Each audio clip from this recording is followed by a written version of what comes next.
Wet socks, box, box. Let the game begin! The red eye rules! Blue Knight sucks the big one! You're going down, Blue Knight! Going down, down, down! Blue Knight going down! Oh, you shot someone else's! Blue Knight going down! Whoever that guy was, you shot somebody else's guy. What? Oh, you shot someone else's guy. It wasn't even one of our own. Oh, it was next doors too. There he was, minding his own business. Like, when it comes to whoever's in that garage, when it comes to refueling, they're like, where's Gary? Gary, where's Gary? Gary! Gary, you need it! He's coming in the pits now! Gary! Oh my god, they've killed Gary! You bastards! Rest in peace, poor Gary.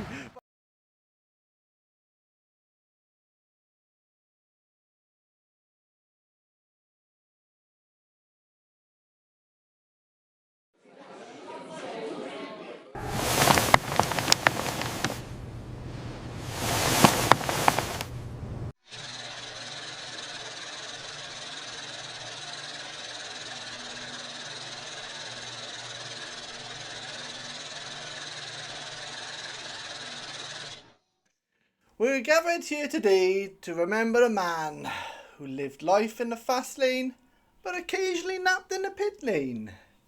Gary, our fuel guy, our hero, our human octane booster.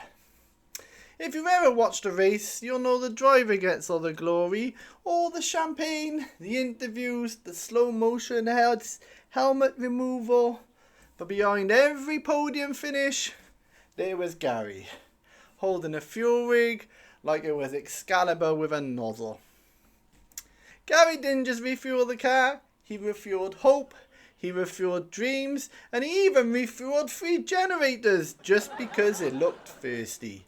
He always was making sure everyone was full. Machine, man, woman, child, or animal. Now some people say Gary occasionally fell asleep on the job, as you can see. I'd say he was practicing strategic energy conservation. While others saw a man slump gently against a stack of tyres, and Gary saw an opportunity to enter what he liked to call aerodynamic meditation. Eyes closed, mouth slightly open, still somehow holding the fuel hose like he was a loyal night guard in the rain. And yet the moment the car screeched into the pit box, it was like something flipped. Gary would snap awake, the reflexes of a caffeinated squirrel, hit the fuel port with laser precision, and that would be it. The car would be on their way. I would say, if sleeping was an Olympic sport, Gary would win the gold, and he'd still make it back in time to refuel the silver medalist. But beyond the pit lane, Gary was powered by something stronger than petrol. He loved his family like a V8 loves straightaways. If pride were fuel, his tank was always overflowing. And his dog, as we'll show later in the clips, his dog. His dog was his co-driver in life. Gary once said, "I trust him more than my race engineer," which given the engineer that told him the tank was half empty, when clearly it was half full. Gary treated that dog like royalty. Walks that lasted longer than safety car periods. Snacked share with the solemn ceremony of the podium celebration. That's not easy for me to say. I'm fairly certain the dog has seen more motorsport history than most commentators. And let's talk about Gary's relationship with safety briefings. Other people heard mandatory meeting. Gary heard perfect ambient noise for a power nap. If there was a corner of the garage that was slightly warm from the tyre blankets, Gary would find it. Like a cat, he would be there for hours.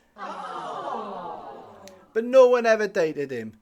because when the pressure was on and the clock was ticking, the engines were screaming and the radios were crackling, Gary delivered. He may have dozed through the calm, but he thrived through the chaos. And that's how I think he'd want us to remember him.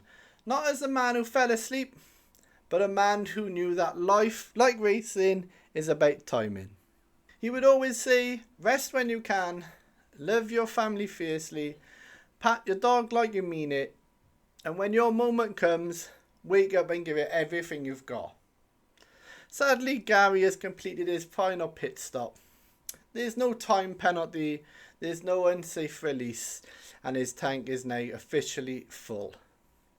And wherever he is now, I'd like to think he's found a nice warm patch of sunlight, a loyal dog at his feet, and just enough background engine noise to drift off peacefully until someone there needs a quick top up. Thank you, Gary, you absolute legend.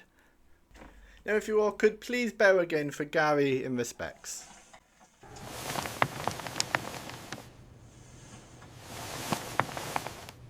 I would like to say a few things from the people who knew him the most and some kind words from his fans.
That was lovely. Thank you all for those lovely messages.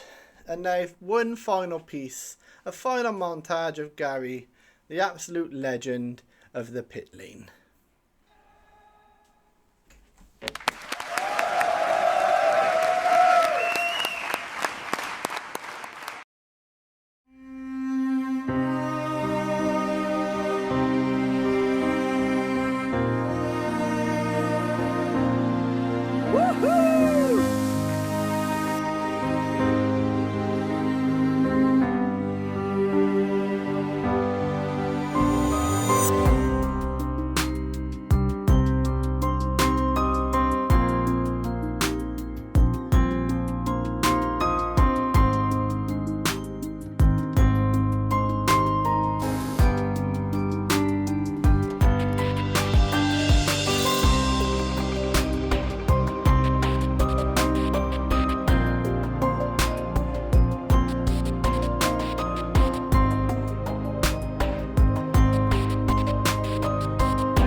Rest in peace, Gary, the fuel guy.